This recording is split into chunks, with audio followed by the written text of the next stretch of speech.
wisdom, prudentia, justice, justitia, temperance, temperantia, courage. fortitudo. Applying ancient philosophy to modern life, this is the Sunday Stoic.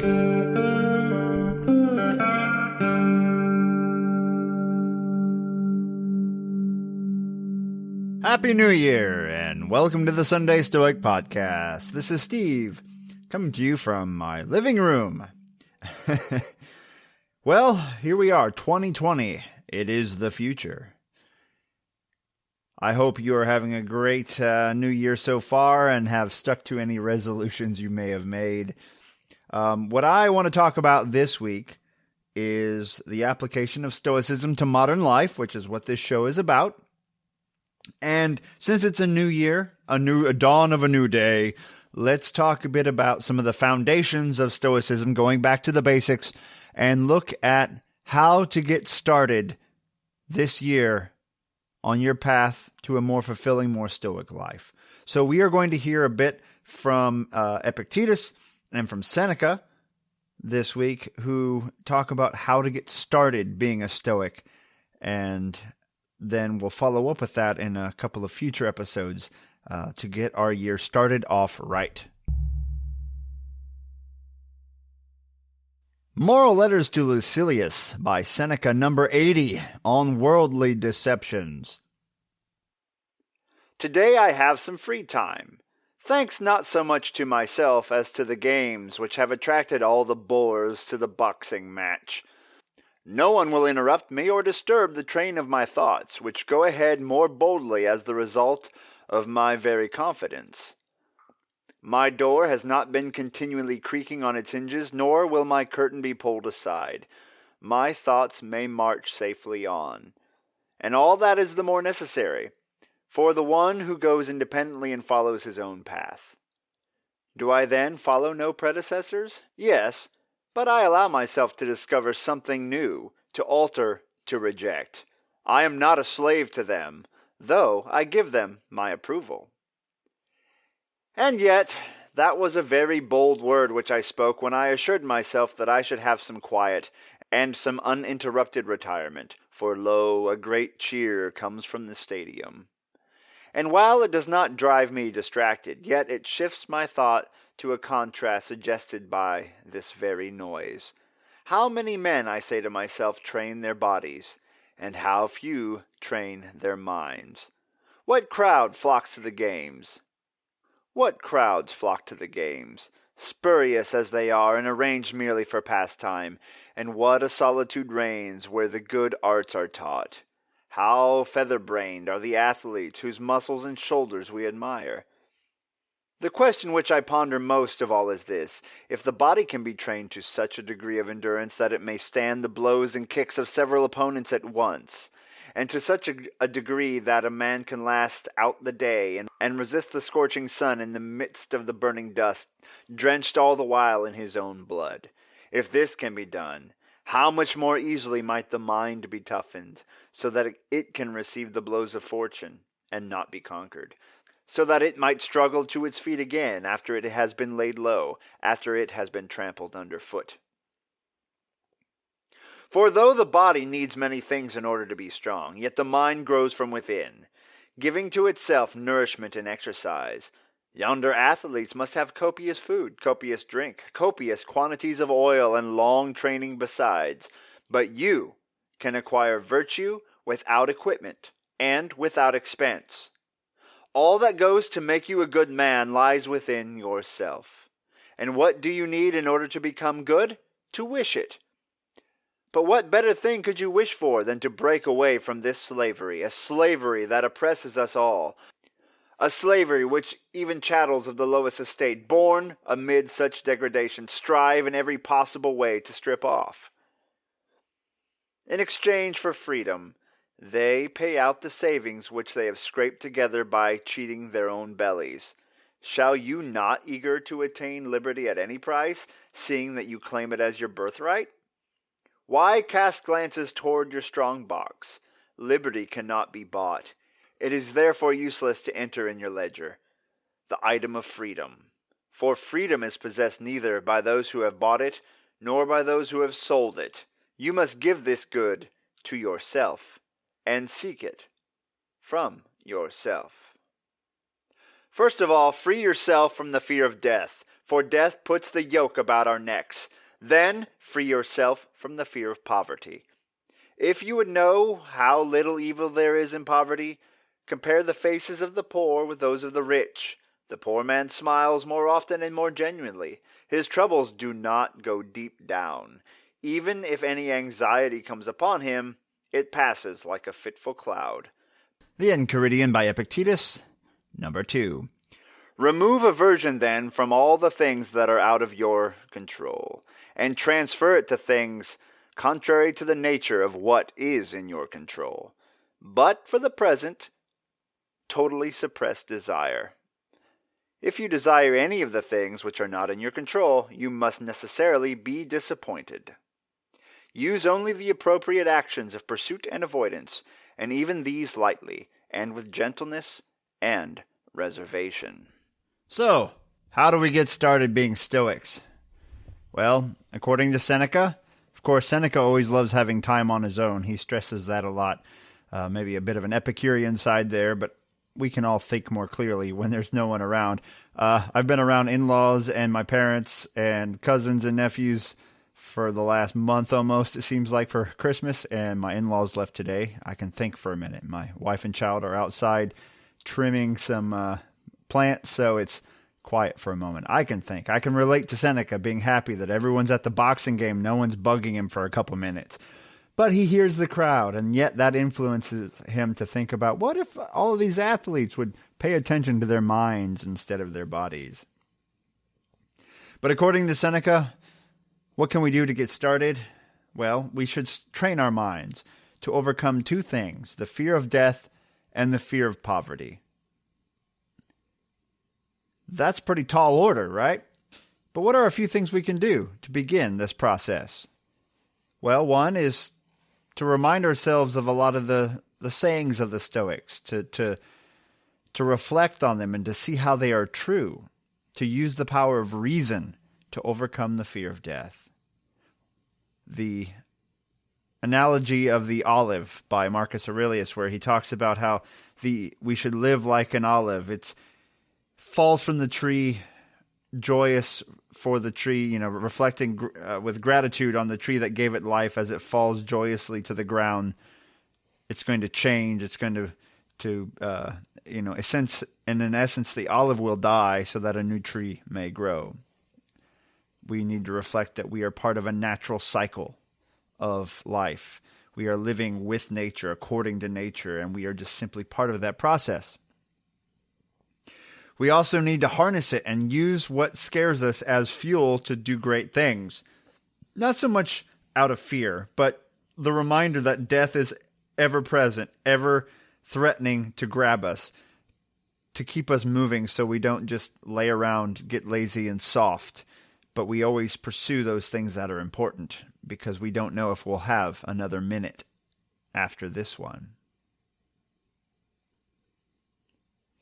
We can also remember that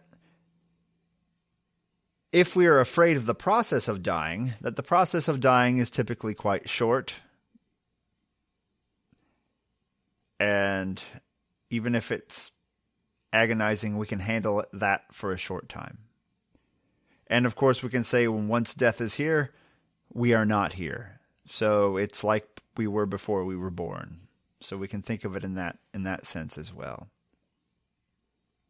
Other things we can do to alleviate our fear of death is end-of-life planning. Make sure you have some talks with family and official records on what you want to happen, both during your process of dying and also after your death. And of course, you can always talk to professional psychiatrists and things of that nature if you have a real anxiety about death. But these are things we can do to work on overcoming that fear, because if we've eliminated that fear, then no one really has any power over us anymore. Because what are they going to do? They can threaten to kill you. And you can say, okay, fine, do it. Or if something comes up and you need to have courage, if you're not afraid of death, if you've accepted death, you will act quite valiantly in the face of adversity. So try to overcome that fear of death. Seneca also says, overcome the fear of poverty. What can we do here? Well, we see this reflected in all the Stoics. Marcus talks about sleeping on I forget the exact term, but let's just call it a cot. It's the kind of bed a soldier would sleep on. A pallet on the floor, if you will. Just some furs on the floor, not a nice mattress. He did that, I think, all the time. But we could take on voluntary hardship. Seneca talks about setting aside a time each month to eat the scantiest fare and to dress under the weather, if you will. Dress so that the weather feels cold or hot to you, to remind yourself that you could lose almost everything should fate decide so. We can also spend time helping others, reaching out to others. Just like, and I didn't mention this before, but just like being around death takes some of the stigma out, like visiting those in the nursing home who are near death, or touring a funeral parlor, let's say, or whatever, might bring you some solace or to help normalize death to you. Helping others who are less fortunate than yourself will let you to see that it's not an evil that has befallen them. Now, it's not a fate that you would wish upon anyone or that you hope to have, right? But it doesn't rob you of who you are. It may suck in other ways, right? But it doesn't. You can still be virtuous while suffering from a lack of food or shelter. So we can remind ourselves of this. Now, I don't want to go on to glamorize poverty. The Stoics often say, "Oh, look at the poor person and how happy they can be," and da da da da. You can be pretty miserable and suffer a lot while poor as well. Let's hope we don't have to experience that. And some of you probably have or are experiencing that. And that's rough. And I don't want to glamorize it. But we know that terrible things can befall us, and it's our strength of character that is our own, that is ours, and no matter the possessions around us, we can always keep that. And we can remind ourselves of that by undergoing voluntary hardship.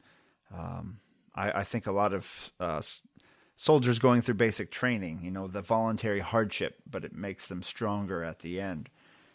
We could have our own Stoic boot camp, if you will, to train ourselves to not fear death as much, to overcome a fear of poverty. And then when we move on to Epictetus, we can think of other things we might train ourselves to do. He recommends, as we've said many times before, number one, stopping our desires. Try to avoid desiring things, because almost everything in the world is technically outside of our power. Eventually, we can have some desires, Epictetus says, but not when we're just learning how to be a Stoic. So what can we do to work on eliminating desire? Journal. Write down the things that you really want and then reflect on whether or not those things are in your power. Remind yourself constantly what is and what is not in your power, that dichotomy of control.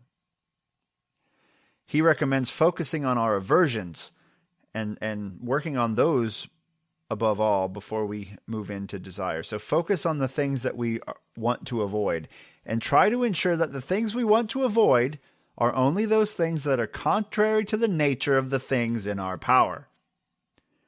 What the hell does that mean? Well, things that are contrary to nature. Remember, we're trying to live according to nature.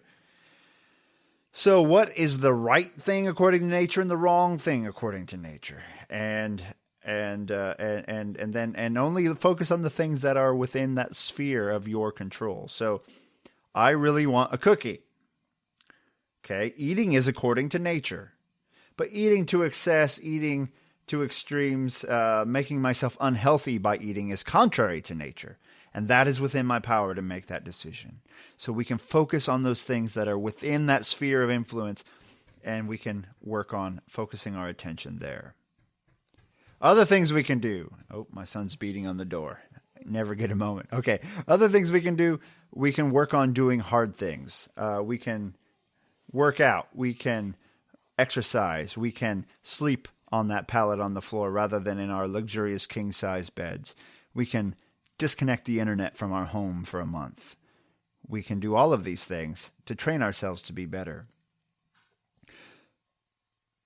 So reflect on that and see if you can figure out a good Stoic boot camp that would be implementable in your life. I wish we had more Stoics, and I had more Stoics around, that we could get together, form a group, and actually come up with a training program that we could hold ourselves accountable for. But we each have our own selves, and that may have to do depending on where you live. But I hope you all have a great week. Make sure you rate and review the Sunday Stoic on whatever platform you listen to. That really helps the show to gain more listeners, because if it has good reviews, people will give it a listen. Share it on social media. You can follow me on Twitter and on Facebook.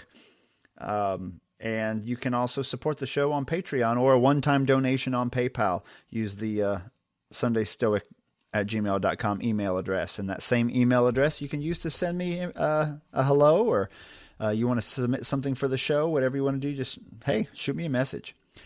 But I'm going to go play with my son outside, and I hope you enjoy your week and you seize the day.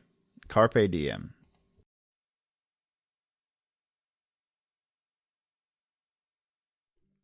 Thank you for listening to the Sunday Stoic.